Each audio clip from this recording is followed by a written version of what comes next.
Stand up comedian Kunal कामरा हा पुन्हा एकदा अडचणीत सापडला आहे. कुणालने एक व्हिडिओ पोस्ट केला असून त्याने गाण्याच्या माध्यमातून थेट उपमुख्यमंत्री एकनाथ शिंदे यांच्यावर टीका केली आहे. हा व्हिडिओ सोशल मीडियावर व्हायरल झाल्यानंतर शिवसेना शिंदे गटाचे कार्यकर्ते आक्रमक झाले आहेत. त्यावर शिवसेना शिंदे गटातील नेते आणि कार्यकर्त्यांनी प्रतिक्रिया दिल्या आहेत. त्याचबरोबर ठाकरे गटातील आदित्य ठाकरे आणि संजय राऊत यांनी देखील यावरती पोस्ट केली आहे. हे नेमकं प्रकरण काय आहे याविषयीची सविस्तर माहिती व्हिडिओच्या माध्यमातून जाणून घेऊया. कॉमेडियन कुणाल कामरा हा त्याच्या वादग्रस्त आणि मिश्किल विनोदांमुळे कायमच चर्चेत राहिला आहे. नुकताच मुंबईत त्याचा एक स्टँडअप कॉमेडी शो पार पडला.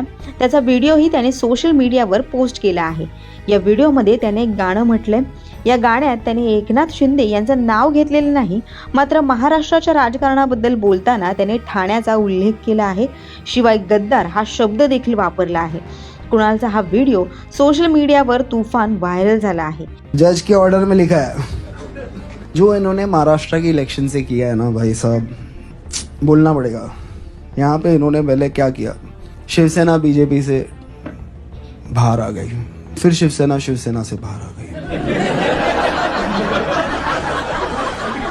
एनसीपी से एक वोटर को 9 बटन दे दिए. सब कंफ्यूज हो गए. चालू एक जन ने किया था, वो मुंबई में एक बहुत बढ़िया डिस्ट्रिक्ट है थाने, वहाँ से आते हैं. या व्हिडिओवर शिवसेना ठाकरे गटाचे खासदार संजय राऊत यांनी कुणाल की कमाल, जय महाराष्ट्र अशी खोचक पोस्ट देखील केली आहे. दरम्यान हा व्हिडिओ व्हायरल झाल्यानंतर शिवसेना शिंदे गटातील नेते आणि कार्यकर्ते आक्रमक झाले आहेत. रविवारी रात्री मुंबईच्या खार परिसरातील द युनिकॉर्न कॉन्टिनेंटल स्टुडिओची शिंदे गटातील कार्यकर्त्यांनी तोडफोड केली. हा तोच स्टुडिओ आहे जिथे कुणाल कामराचा शो झाला होता. खार पोलीस स्टेशनमध्ये कुणाल विरोधात तक्रार देखील आता दाखल करण्यात आली आहे. या प्रकारानंतर शिवसेनेचे खासदार नरेश म्हस्के यांनी कुणाल कामराला इशारा दिला आहे. कुणाल कामरा, आपको ना अभी महाराष्ट्र में नहीं, हिंदुस्तान में भी घूमने नहीं देंगे. हमारे नाद में लगने की कोशिश मत करो. आप पैसा लेके उबाटा और संजय राउत के पास से पैसा लेके एकनाथ शिंदे साहब के ऊपर टीका टिप्पणी कर रहे हो ना. हम हिंदू हृदय सम्राट शिवसेना प्रमुख माननीय बाला साहेब ठाकरे जी के शिवसैनिक है.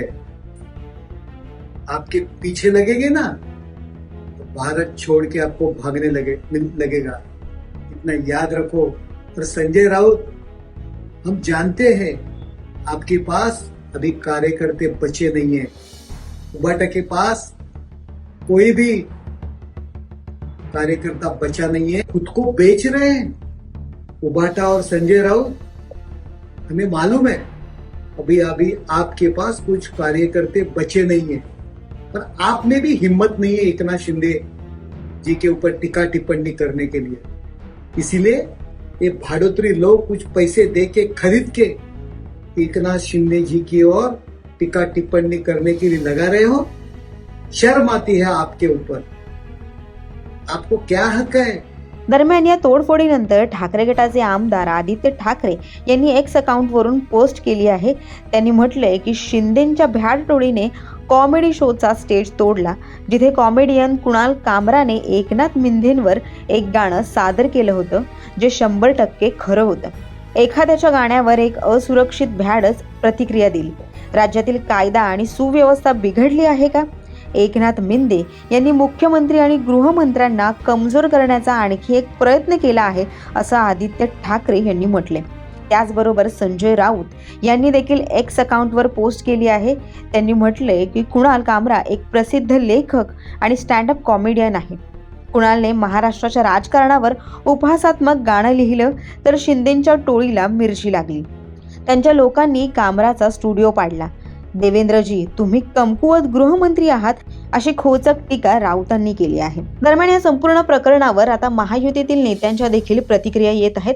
भाजपचे आमदार परिणय फुके यांनी कुणाल कामराला अटक करावी अशी मागणी केली आहे, तर शिवसेना शिंदे गटाचे आमदार तथा मंत्री उदय सामंत यांनी प्रतिक्रिया देत बदनामकारक गाणं कोणीही करत असेल तर कार्यकर्ते आणि आमदार कोणीही सहन करणार नाही असं म्हटलंय. काही दिवसांपूर्वीच इंडियाज गॉट लेटेंट या शोमुळे यूट्यूबर रणवीर अलाहाबादिया हा अडचणीत सापडला होता. त्यानंतर आता कॉमेडियन कुणाल कामरा हा त्याच्या गाण्यामुळे अडचणीत सापडल्याचं पाहायला मिळत आहे. यामुळे पुन्हा एकदा नव्या वादाला तोंड फुटलं आहे. याविषयी तुमच्या प्रतिक्रिया आम्हाला कमेंट बॉक्समध्ये कळवा. तसंच या संदर्भातील अधिक अपडेट जाणून घेण्यासाठी लोकसत्ताच्या यूट्यूब चॅनेलला सबस्क्राईब करा आणि पाहत रहा लोकसत्ता लाईव्ह.